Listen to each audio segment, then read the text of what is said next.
우리는 간혹 주변에 살고 있던 어떤 사람들이 어느 날 갑자기 소식이 끊기고 이사를 갔다는 소식을 들을 때가 간혹 있습니다. 이런 경우는 대부분이 사업이 망하여 빚쟁이를 피하여 소리 소문 없이 이사를 간 그런 경우일 것입니다. 빚쟁이의 눈을 피하여야 되니 집에 있는 값 나가는 가구와 집기를 그대로 놔두고 몸만 살짝 빠져나가는 경우도 있습니다. 소위 이제 야반 도주를 했다, 이제 그런 경우인데요. 사람이 살면서 이런 일을 만나지 말아야 되는데, 오늘 본문에 기록되고 있는 다윗은 사람이 사업이 망하여 야반 도주를 하는 것보다 더 처량한 신세로 왕궁을 떠나고 있는 모습입니다. 한나라에 존경받는 왕으로서 오랫동안 통치를 했습니다. 의로운 통치를 했습니다. 여러분, 불의한 왕이 아니라 의로운 왕이 다스리는 나라의 백성들의 그 충만한 자존감, 또 그 기쁨, 만족감, 이런 걸 우리가 어떻게 설명을 해야 할까요? 옛날 이렇게 우리나라도 이제 군부 독재 그런 시절이 있었는데, 제가 신학교에서 만난 어떤 목사님이 자기는 그 대학때 역사학과를 다녔다 그러면서 뭐 이렇게 지금 이제 전직 대통령 중에 한 사람이고, 이렇게 뭐 여러 가지 뭐 일에 이제 구설수에 말린 그런 분 얘기를 하면서 그런 얘기를 했어요. 내가 그 양반과 함께 같은 하늘 아래에서 숨 쉬고 있다는 게 참 너무 답답하고 견딜 수가 없다. 그러나 민족이 그런 슬픈 역사를 할지라도 하나님께서 이 민족을 죄악의 구렁텅이에서 이 백성을 때로는 징계하시고 때로는 세워가시는 방편으로 쓰신 역사 속의 인물들입니다.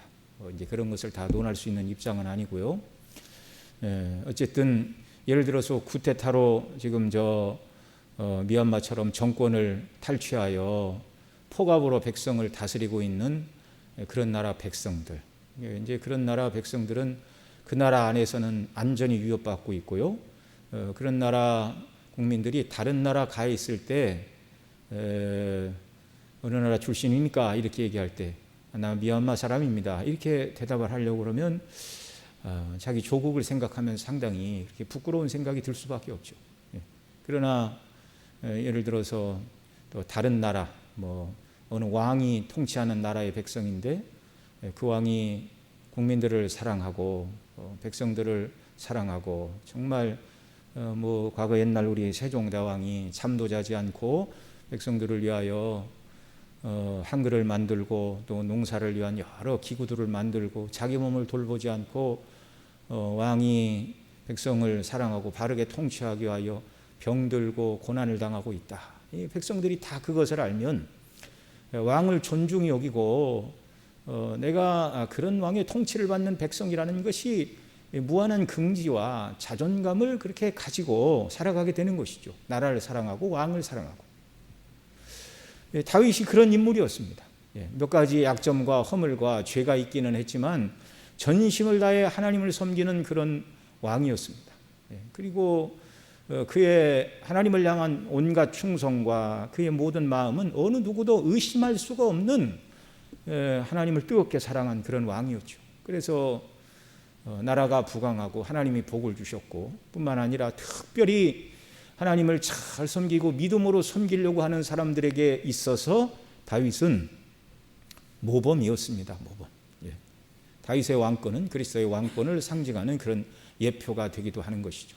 그런데 그런 다윗이라 할지라도 그가 죄 가운데 빠질 때 하나님은 죄를 짓지 못하도록 강제로 막으시지 않고, 그가 죄 가운데 빠질 때 죄를 짓도록 자유의지를 사용하여 죄를 짓도록 내버려 두셨고, 또 그 죄를 짓자 그 다윗이 지은 죄에 대한 하나님의 공의의 형벌은 그를 죽여 지옥 형벌에 던지시는 거라고 말씀을 드렸는데요.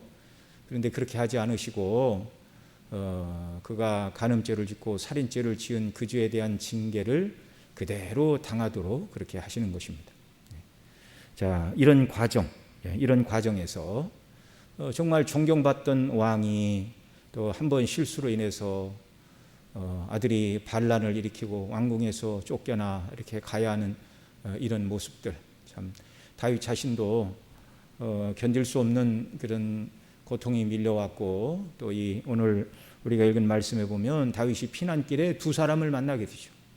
두 사람을 만나게 되는데 참 그 고난 중에 이런 사람들을 만나서 어떻게 반응하고 있는가, 이걸 우리가 이제 살펴볼 것입니다.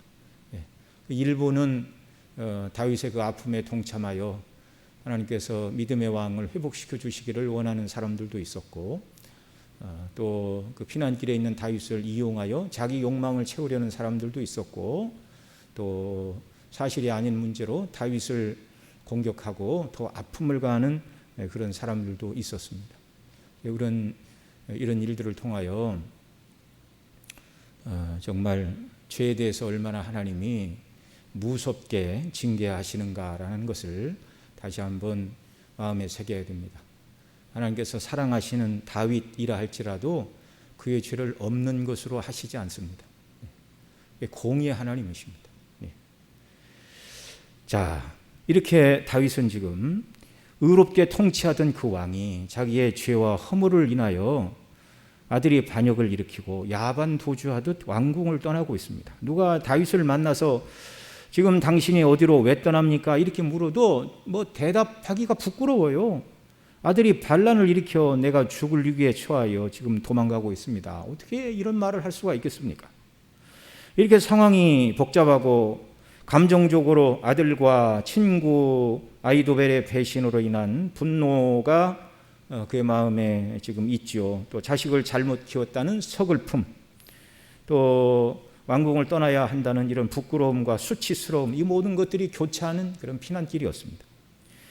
이때 다윗의 피난길에 오늘 우리가 읽은 대로 두 사람을 만나죠. 한 사람은 요나단의 아들 무비보셋의 사환인 시바라는 인물이고, 또 한 사람은 사울 왕의 집 족속, 그러니까 베냐민 족속 중에 한 사람인 시므이라는 사람이었습니다. 한 사람 곧 무비보셋의 시종 시바는 거짓말로 다윗에게 다가와 친절을 베풀고 자기가 원하는 것을 얻어가고 있고요. 또 다른 사람인 시므이는 반쯤은 맞고 반쯤은 틀린 말로 다윗을 저주함으로 다윗을 아프게 하고 있습니다. 그런데 이 두 사람을 대하는 다윗의 모습이 조금 다르다는 것을 알게 됩니다. 자기에게 거짓말을 하고 아첨하는 사람에게는 정당하게 대하지 못하였고, 또 그 아첨에 넘어가 잘못된 판단을 내렸죠. 그러나 자기를 저주하는 자 앞에서는 믿음으로 자기를 낮추고 하나님께 의탁하는 이런 모습을 보이고 있습니다. 자, 먼저 아첨하는 시바에게 다윗이 속아 넘어가고 있는데요.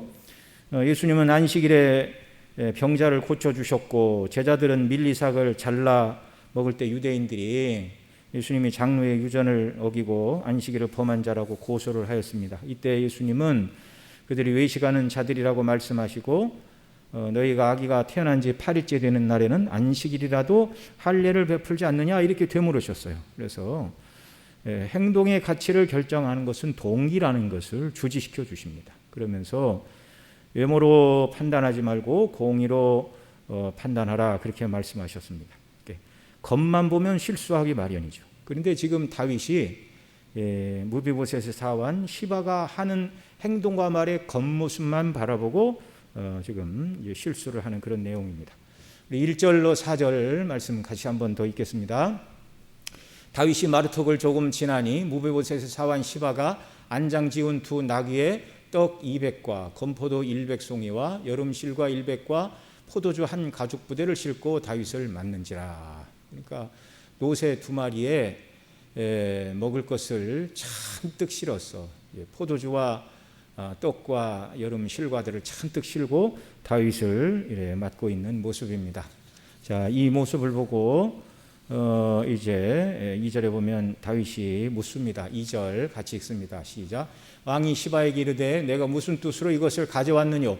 시바가 가로되 나귀는 왕의 권속들로 타게 하고 떡과 실과는 소년들로 먹게 하고 포도주는 들에서 곤비한 자들로 마시게 하려 함이니이다. 이렇게 대답을 합니다. 자, 급하게 탈출을 하는 바람에 왕의 가족들 중에서 여인들이나 몸이 약한 사람은 이제 피난길에 걸어가야 되는데 걷기 힘든 사람도 있었을 것이죠. 인생의 경험이 많았던 시바는 안장을 지운 두 나귀를 끌고 와서 걷기 힘든 사람이 있으면 이 나귀에 태워 가십시오라고 꼭 필요한 것을 가지고 와서 다윗의 마음을 어루만지고 있습니다. 이 곤란하고 어려운 때 이런 도움을 받는다면 참 그 사람에 대한 고마움을 잊을 수가 없죠. 그 다음에 떡과 실과는 소년들로 먹게 하고 급하게 오니라 길 양식을 충분히 챙기지 못하였을 것인데 피난길에 양식을 제공해 주는 것보다 더 반가운 일이 어디가 있겠습니까? 그 양도 적지가 않았습니다. 떡 200과 건포도 100송이, 여름실과 1배, 적지 않은 많은 양을 싣고 이렇게 찾아온 것이죠. 그 다음에 포도주는 들에서 곤비한 자들로 마시게 하려 함이니이다 이렇게 말하는데 한 가죽 부대를 가지고 왔죠. 포도주를 마시던 구약 시대에는 피곤하고 또 마음이 상심한 자들에게는 그 모든 것을 잠시 잊어버릴 수 있는 진정 효과가 있는 포도주만큼 좋은 위로제도 없었을 것입니다. 그러니까 이제 들에서 곤비하고 마음이 낙심한 자들 이제 이렇게 포도주를 마시고 위로를 받도록 가지고 왔습니다. 이렇게 말하고 있죠. 시바가 이 일을 행할 때 그 주인 무비보셋을 나귀에 태우고 와서 주인의 이름을 높였으면 참 좋을 뻔했습니다. 무비보셋은 다윗의 피난길에 참여하려 했지만 바로 자기의 시종인 시바가 무비보셋을 속이고 데려가지 않았죠. 시바가 그 주인을 속이고 홀로 다윗을 맞으러 나온 것은 악한 음모가 있었기 때문입니다. 이제 그 음모가 이제 3절에 드러나죠. 3절 말씀 같이 읽습니다. 왕이 가로되 내 주인의 아들이 어디 있느냐? 시바가 왕께 고하되 예루살렘에 있는데 저가 말하기를 이스라엘 족속이 오늘 내 아비의 나라를 내게 돌리리라 하나이다. 무비보셋은 이런 말을 한 적이 없어요. 완전한 중상모략입니다. 없는 말을 꾸며내 가지고 이렇게 말을 하고 있습니다. 무비보셋은 이런 말을 하지 않았을 뿐만 아니라 사무엘하 19장에 보면 다윗이 피난길에 다시 왕궁으로 돌아오는 날까지 이 무비보셋은요 발에 맵시를 내지 않았고 수염도 깎지 않았고 옷을 빨지도 아니하였습니다. 그러니까 다윗을 염려하고 있다는 것을 명확한 증거를 남기며 기다리고 있었어요. 그런데 시바는 무비보셋이 왕이 될 생각을 하고 있다고 하니 다윗의 듣기에 가장 싫은 소리를 한 것입니다. 그래서 요나단을 인하여 무비보셋을 다윗이 존중 여기고 왕의 상에서 밥을 먹도록 하고 그를 높여주었는데 다윗의 마음속에서 무비보셋을 미워하고 완전히 지워내고 있습니다. 그렇게 하면 무비보셋에게 주었던 땅을 자기가 차지하게 될 것이라는 악한 계획을 가지고 지금 시바가 다윗에게 와서 이렇게 말하고 있는 것이죠. 다윗은 자신의 다급한 처지와 시바가 보인 친절로 인하여 왕으로서 이 모든 일을 제대로 살펴보지 아니하고 성급하게 판단을 하였습니다. 성경에서 재판은 항상 두 사람 이상의 증인이 있어야 되고요. 이번 일 같은 경우에는 시바의 말만 들어서 될 것이 아니라 과연 무비보셋이 시바가 말한 것처럼 그런 말을 했는지 무비보셋을 불러서 조사를 해야 하는 것이죠. 얼마든지 거짓 증인들이 있을 수가 있기 때문에. 그런데 너무나 성급했습니다.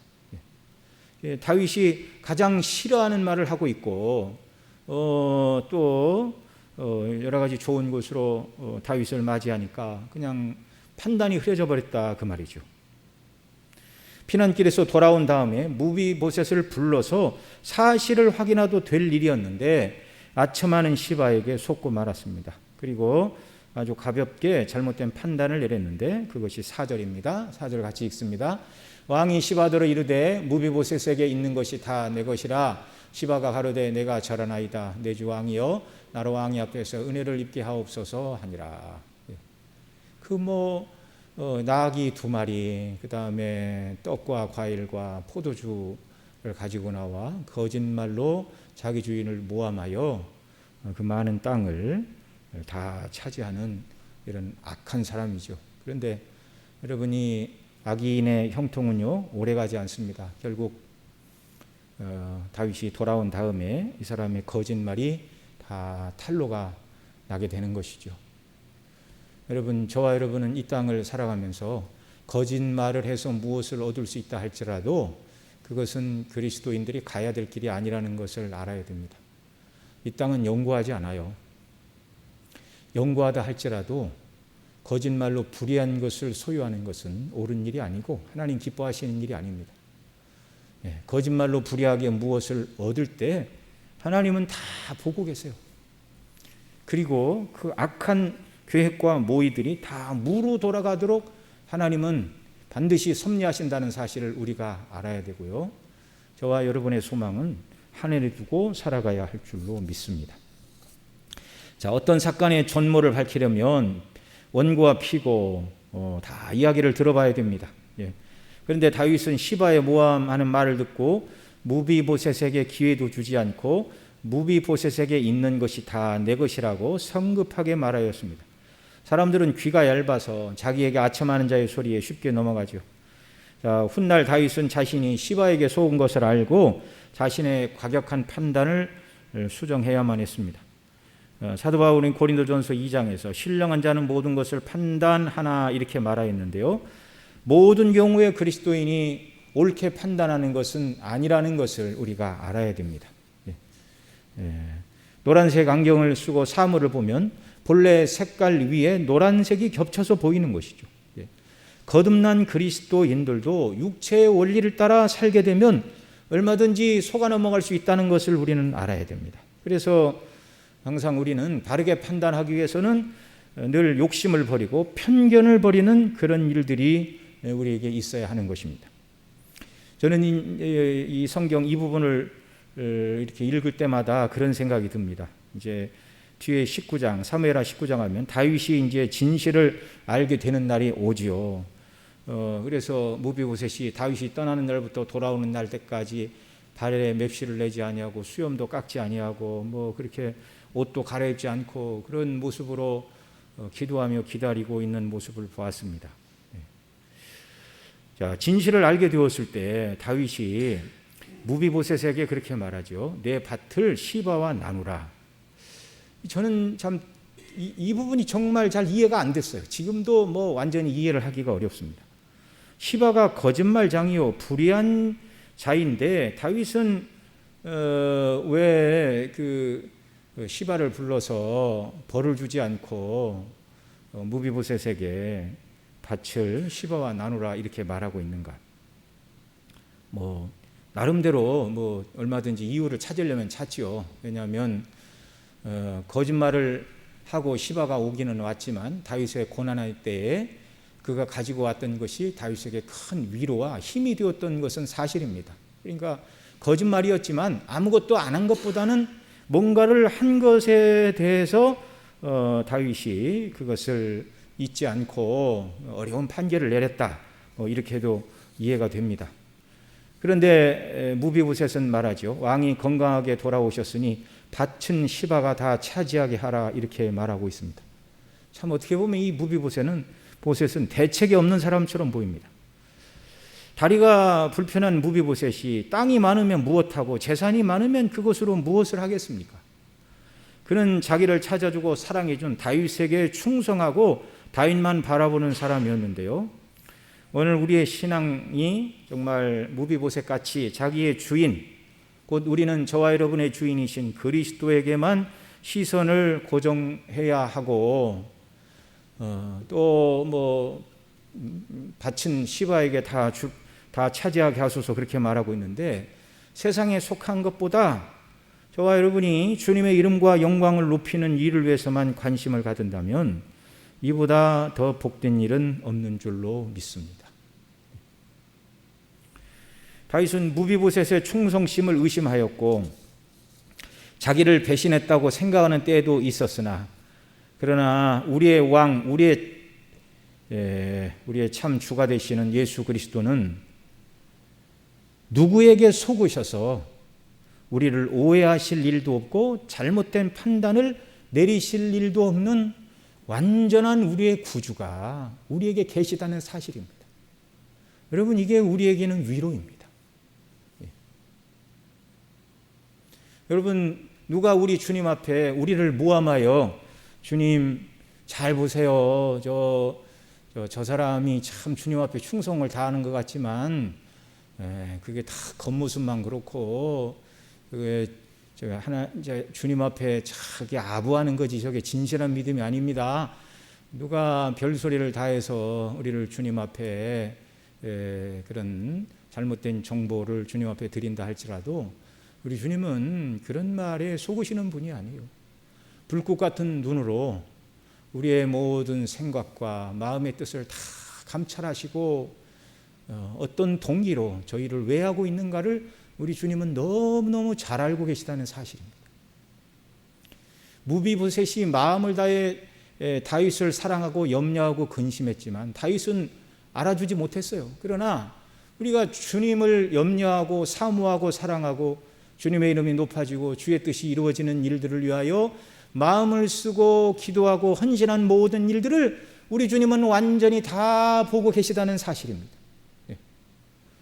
그러니까 주님 앞에서 우리가 믿음으로 행하는 모든 일들은요, 하나도 주님이 모르시는 일도 없고 보시지 않은 일도 없고 잊혀지는 일도 없고 그냥 지나가는 일도 없다는 사실입니다. 이것이 얼마나 우리에게 위로가 되는지 몰라요. 무비보셋이 다윗의 인정과 사랑을 받고 살았다 할지라도 이 땅에서 몇 년이나 더 살겠습니까? 그리고 죽으면 끝이죠. 그러나 우리를 온전히 아시고 완전히 이해하시고 우리 행하는 모든 것을 다 보시고 상급을 주시는 그 주님은 영원한 나라에서 한 번 주시는 그 상급은 잠깐 있다 없어지는 것이 아니라 쇠하지 않고 더럽지 않고 썩지 않고 더럽지 않고 쇠하지 아니하는 그 영광의 나라의 기업에서 주를 위하여 충성한 자들에게 주시는 상급도 영원토록 기억이 되고 복되게 되는 줄 믿습니다. 다윗이 그리스도의 예표이지만 부족한 것이 있었습니다. 그러나 참된 우리의 왕이신 주님은 완전하신 분이시고 우리가 그 주님의 백성이고 그 주님의 자녀들이라는 것입니다. 이것이 참 너무너무 감사하죠. 너무너무 감사하죠. 그래서 우리가 이 땅을 살아갈 때 무비보셋과 같은 마음을 가져야 됩니다. 세상에 속한 땅에 관한 것이라면 시바에게 주시고 나는 나의 왕, 나의 주인을 염려하고 주인과 함께 있는 것이 내 목표입니다. 우리가 세상에 있는 것들에 관심을 갖기보다 주님께 관심을 갖고 주님을 사랑하고 그 안에 거하기를 기뻐하고 원한다면 얼마나 우리 주님이 즐거워하시고 만족해 하시고 이런 성도와 교통을 나누시고 은혜를 넘치도록 부어주시겠는가. 그러니까 우리가 속이는 시바, 진실한 무비보셋 이런 모습들을 볼 때 우리가 주 앞에서 어떤 모습으로 살아가야 되는지를 잘 깨닫고 주님만을 붙들고 순종하는 역사들이 우리에게 넘쳐나기를 바랍니다. 두 번째로 다윗은 피난길에서 사울의 집 족속인 시므이를 만나게 됩니다. 다윗이 바후림에 이르렀을 때 게라의 아들 시므이가 다윗에게 나와 저주를 퍼붓습니다. 이 바후림은 베냐민 지파의 땅이었는데 베냐민 지파는 사울 집 사람들로서 다윗을 좋지 않게 생각하죠. 왜냐하면 다윗이 통치하던 그때는 이 베냐민 땅이 여러 가지로 주목을 끌고 또 왕이 자기 지파 사람들에게 여러 가지 혜택을 준 것이 사실이었습니다. 그런데 사울의 왕가가 무너지고 더 이상 이제 옛 왕궁터가 되었겠죠. 더 이상 이 베냐민 땅, 이 바후림 지역을 찾거나 귀하게 여기는 사람이 없는 과거의 영화를 잃어버린 초라한 땅이 되었습니다. 그러니 절대로 이 베냐민 지파의 사람들, 바후림 사람들이 다윗에 대하여 좋게 생각할 여지가 없죠. 그런데 그 땅에 이 사람 시므이라는 사람이 다윗에게 저주하며 돌을 던지며 참 악한 말을 하죠. 5절로 8절 말씀을 같이 한번 또 같이 읽겠습니다. 다윗 왕이 바후림의 이름에 거기서 사울의 집 족속 하나가 나오니 게라의 아들이요 이름은 시므이라. 저가 나오면서 연하여 저주하고 또 다윗과 다윗 왕의 모든 신복을 향하여 돌을 던지니 그때 모든 백성과 용사들은 다 왕의 좌우에 있더라. 시므이가 저주하는 가운데 이와 같이 말하니라. 피 흘린 자여 비루한 자여 가거라 가거라. 사울의 족속의 모든 피를 여호와께서 내게로 돌리셨도다. 그 대신에 내가 왕이 되었으나 여호와께서 나라를 내 아들 압살롬의 손에 붙이셨도다. 보라 너는 피를 흘린 자인고로 화를 자취하였느니라. 자, 이 시므이의 말은 맞는 말도 있고 틀리는 말도 있습니다. 그런데 다윗은 아무런 말도 하지 않고 묵묵히 참고 인내하고 있는 모습입니다. 이제 그런 말도 안 되는 소리를 하고 있으니까 다윗의 신하 중에 한 사람이 나서서 저걸 왜 내버려 두십니까? 명령만 내리시면 내가 단칼에 처단을 하겠습니다. 그렇게 말을 하죠. 자, 우리 9절 보겠습니다. 같이 읽습니다. 시작. 수레의 아들 아비새가 왕께 고하되 이 죽은 개가 어찌 내 주 왕을 저주하리까? 청컨대 나로 건너가서 저의 머리를 베게 하소서. 자, 아비새가 내가 건너가 저를 처리하겠다 하자 다윗은 만류를 하고 있습니다. 그리고 시므이가 어떤 말을 한다 할지라도 내버려 두고 있습니다. 그 이유는 무엇이냐면 시므이의 말과 같이 다윗이 사울의 족속의 피를 흘린 책임은 다윗에게 있는 것은 아니었어요. 그러나 시므이가 다윗의 족속의 그러나 다윗이 사울의 족속의 피를 흘린 죄는 없지만 시므이가 무고한 피를 흘린 자여 비루한 자여 이렇게 말을 하는데 무고한 피를 전혀 흘리지 않은 것도 아니었습니다. 바로 우리아를 전투에 내보내 죽게 한 바로 그 사건이죠. 그것이 바로 무주연자의 피를 흘린 죄가 자기에게 있다는 것을 알게 되었습니다. 우리아의 아내인 밧세바를 빼앗은 것도 그것도 죄이고 그의 남편을 전투에 내보내 맞아 죽게 한 것은 살인죄이고, 그러니까 이 시므이가 한 말 중에 절반은 맞고 절반은 틀리다고 그랬는데요.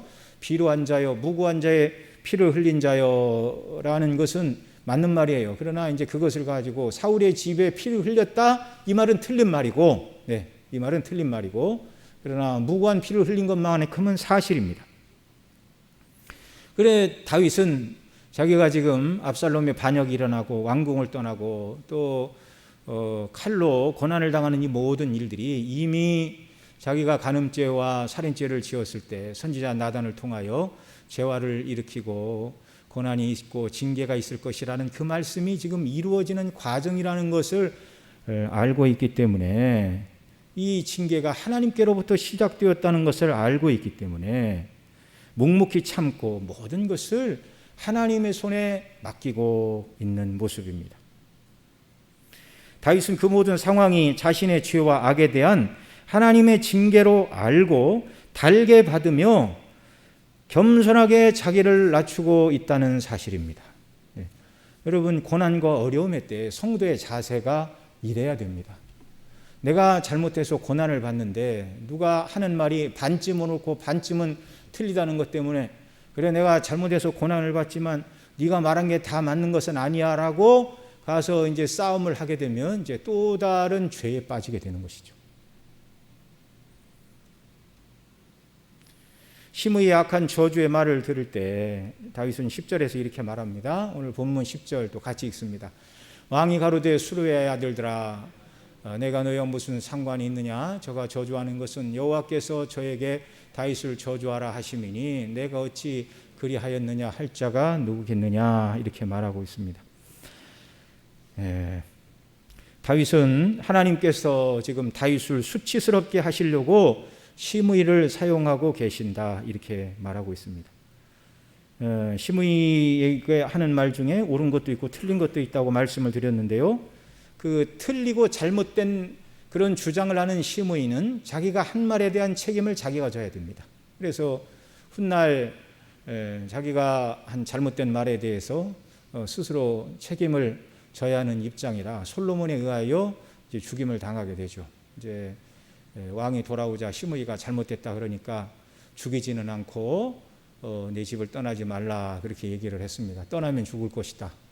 그런데 이제 다윗이 죽은 다음 솔로몬이 통치하던 때에 시므이가 이제 잃어버린 것을 찾으러 나갔다가 그것이 발각이 되어 다윗을 저주하되 사실이 아닌 것을 가지고 저주한 그 죄에 대한 공의의 형벌을 이제 받게 되는 날이 이제 그에게도 이르렀습니다. 자, 잘못된 주장은 자기가 분명히 책임을 져야 되는 것이죠. 그러나 핵심은 하나님께서 다윗을 낮추고 수치를 당하게 하시고 있다라는 것이죠. 네. 이것이 하나님께로부터 지금 나에게 징계와 고난과 수치가 주어지고 있다. 다윗이 이걸 깨달았기 때문에 하나님의 징계를 당하고 있던 그 순간에 묵묵히 그 말을 듣고 참고 인내하고 있습니다. 11절에서는 또 이렇게 말합니다. 11절 말씀 같이 읽습니다. 또 아비새와 모든 신복에게 이르되 내 몸에서 난 아들도 내 생명을 헤아려 하거든 하물며 이 베냐민 사람이랴 여호와께서 저에게 명하신 것이니 저로 저주하게 버려두라 이렇게 말하고 있습니다. 아들이 반역을 일으킨 마당에 이 문제가 해결되기 전에 공의를 말하는 것은 순서가 안 맞는 일이라는 것이 다윗의 이해이죠. 그래서 이 모든 문제는 다 하나님의 손에 맡기고 지금은 하나님 주시는 고난과 징계를 당하고 압살롬의 그런 반역으로부터 공격으로부터 빨리 피하는 것이 지금 해야 할 그런 일이었습니다. 다음 12절도 함께 읽습니다. 혹시 여호와께서 나의 원통함을 감찰하시리니 오늘날 그 저주 까닭에 손으로 내게 갚아주시리라 하고 이렇게 말하고 있습니다. 대신 다윗은 자신이 잘못하지 않은 것까지 억울하게 비난을 당하는 것이 있다면 그 저주 까닭에 하나님께서 자기에게 선으로 갚아주시기를 갈망한다 이렇게 대답을 하고 있는 것입니다. 시므이는 자기의 본성대로 행동을 했지만 다윗은 고난의 때에 하나님의 은혜를 의지하였습니다. 저주의 말을 듣고 억울함을 당하나 그런 때라도 주님을 의지하고 억울하게 고난을 당하신 주님을 바라보며 긍휼을 베풀어 주시기를 소원하는 자세, 오늘 이 시대에 저와 여러분이 가져야 되는 마땅한 자세이죠. 우리 주님처럼 억울하게 고난을 당하신 분이 없습니다. 그래서 베드로 사도는 그렇게 말했죠. 종들을 향하여 죄가 있어 매를 맞으면 아무것도 자랑할 것이 없으나 애매히 고난을 당하면 그것이 복이 된다. 왜냐? 우리 주님이 애매히 고난을 당하셨다. 주님은 죄가 하나도 없음에도 불구하고 택한 백성인 저와 여러분의 죄값을 감당하시려고 고난을 당하시고 죽기까지 하셨습니다. 억울하게 고난을 당하고 죽으신 분이 있다면 바로 예수님이죠.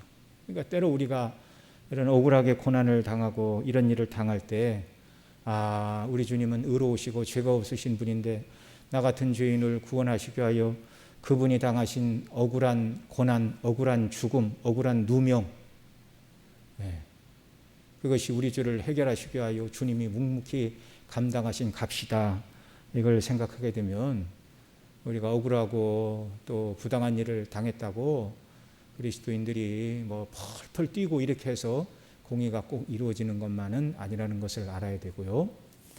애매히 고난을 당할 때 참고 주님을 바라보고 묵상하는 일들이 우리에게 있기를 바랍니다. 왜냐하면 모든 것은 그 주님이 컨트롤하고 통치하고 계시고 주님은 모르는 것도 없으시고 그 모든 일의 결정은 주께서 하심을 믿으시기 바랍니다. 자, 우리는 이렇게 다윗의 피난길에서 다윗이 만난 두 인물에 대해서 살펴봤는데요.